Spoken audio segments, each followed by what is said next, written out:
রান্না করতে গিয়ে দেখি গ্যাস শেষ হয়ে গিয়েছে। এদিকে বাসার সবার আবদার খিচুড়ি খাবে, তো আমি তাড়াতাড়ি করে আমার এই মাল্টি কুকারটা বের করে নিয়েছি, যেটাতে খুব সহজে ভাত, তরকারি, ঝোল, বিরিয়ানি, রোস্ট সবকিছু করা যায়।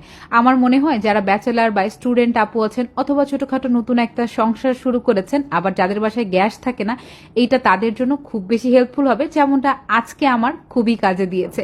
আমি একটু ভুনা খিচুড়ি রান্না করব, তো প্রথমেই আমি একটা রোস্টেড চিকেন নিয়েছি, সেটা আমি খুব ভালো মতো কষিয়ে এরপর আমি চাল এবং ডাল দিয়ে রান্না করব। তার ভেতরে এই কুকারটা একটু ডিটেলস আপনাদেরকে বলে দিই আপনারা কিভাবে ইউজ করবেন। এটাতে কিন্তু দুইটা বাটন দেওয়া আছে, যেটা দিয়ে পাওয়ার কমানো এবং বাড়ানো যাবে।